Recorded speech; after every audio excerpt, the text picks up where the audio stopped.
In Austin, I'm Mark Mullins. We begin with a story developing just north of Austin in Georgetown. A Taiwanese tech company is getting ready to open up a new manufacturing site in the area. It's yet another sign of growth in Williamson County. KVUE's Allison Martinez explains how Georgetown is hoping to keep any growing pains to a minimum. For years, Central Texas has been at the heart of a national tech boom. Companies like Tesla and Samsung have helped transform the area, bringing with them a wave of new manufacturers and tech suppliers. I think that whenever there's a new company like that comes into an area, the city is more reactive than proactive. That's why the city of Georgetown is doing what it can to get it right. We want to make life better for residents in Georgetown and make it a positive impact, and we're doing everything we can to make sure that these are a good fit. In Georgetown's Blue Springs development, Pegatron is establishing its very first U.S. manufacturing site. The company makes and manufactures electronic products like desktop computers and smart home devices. Just to be clear, it's not a data center, it's a manufacturing facility, so water and manufacturing for electronics don't usually mix, so it's a low water user, which is great for our community. Construction is expected to start in the next few weeks, but you won't see much from the street. That's because the building you see behind me will stay intact. The real transformation will happen inside. The company expects to hire hundreds of employees. With that being said, you might expect traffic to look like this. But instead, this project's locating in an existing business park, so we've actually built the roads. We have the road networks to support that area already. So it's been a multi-year effort to prepare us for these types of investments that are starting to happen in Georgetown. The city just finished rebuilding and widening the Southeast Inner Loop, a key roadway bordering the future Pegatron site. City leaders say the company will bring hundreds of jobs to the city, a perk people living in the area say is a huge plus. But I think it's exciting for people that are graduating from high school or from college.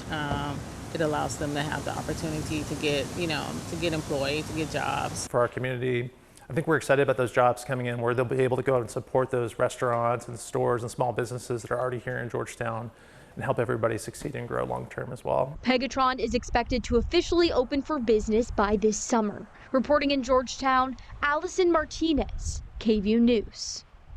A new study from Dell Medical School at UT Austin shows whooping cough is making a dangerous comeback here in the Lone Star State. More than 3,500 cases have been confirmed this year. It is the highest number in more than a decade and a tenfold increase since 2023.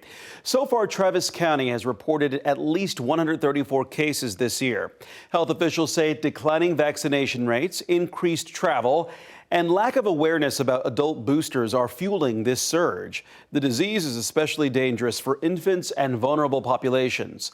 Experts urge parents to make sure their children are vaccinated and for adults to check if they need boosters. President Donald Trump is pardoning a developer behind Austin's Moody Center, allowing him to walk away without a trial. Timothy Leiweke was indicted over the summer on antitrust charges. Prosecutors say he conspired with a competitor to rig the contract for the $338 million arena. Leiweke was facing up to 10 years in prison and a $1 million fine. His company, Oakview Group, already agreed to pay a $15 million penalty. Leaders around the city of Austin gathered Thursday to highlight the continuing fight to secure the rights and freedoms of all human beings under a nearly 77-year-old resolution by the United Nations.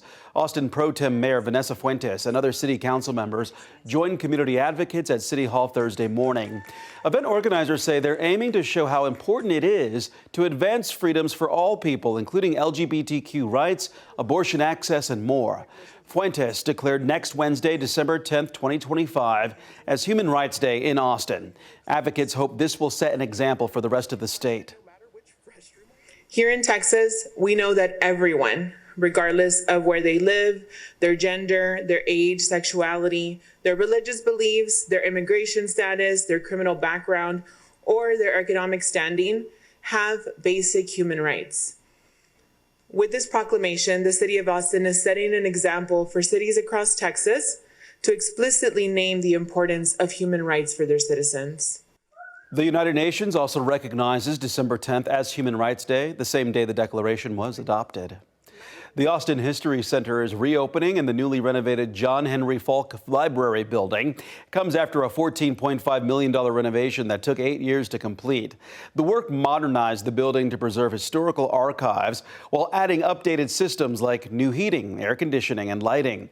The Falk building is more than twice the size of the History Center's previous location. It gives the center more space to showcase Austin's history. The new facility will eventually operate from both buildings as part of a new history campus in downtown Austin. There's no word yet on an official reopening date, but a ceremony for the public will be held on Sunday. A Texas nonprofit based in Austin provides opportunities for artists with disabilities to access art and community. As KVUE's Jessica Cha shows us, they're still working to elevate these artists despite federal funding cuts. The first project we're working on is a name badge. The project idea is the fuel. Not coming in. The beads are the kindling. Gorgeous, gorgeous, gorgeous. And these seniors Pink. It is brown and green, black. have the spark to light the fire behind some great art. These are going to end up going to my grandchildren. Twice a month, seniors or disabled adults at St. George's Court gather to create art.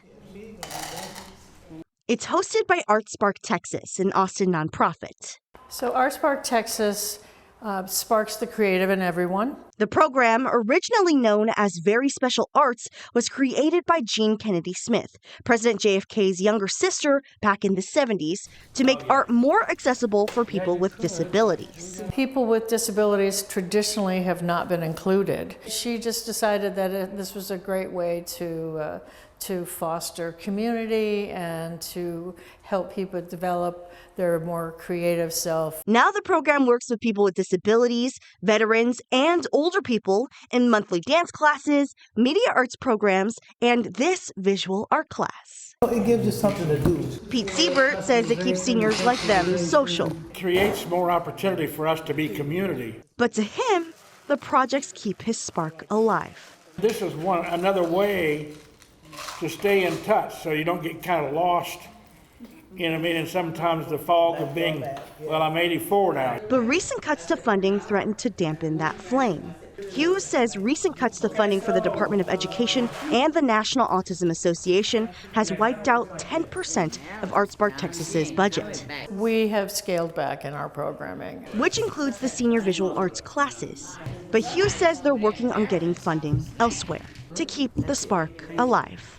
In Austin, Jessica Cha, KVUE News. People living in Kyle are one step closer to having more county services nearby. Hays County Commissioners recently approved a design contract with HDR Architecture for a new East Side administrative building. That facility will bring satellite offices to Kyle, including the Health Department, Sheriff's Office, and Veteran Services. The county plans to fund the project through certificates of obligation, with a vote expected in January. Dell Children's Medical Center held its annual holiday tree lighting celebration on Thursday evening. Patients, their families, and staff all got together to watch the tree lighting and to enjoy cookies, hot cocoa, and other treats. That tree is about 28 feet tall and features about 2,500 lights. It'll stay lit through the first week of January. Great to see. Those are the headlines in Austin. I'm Mark Mullins. See you next time.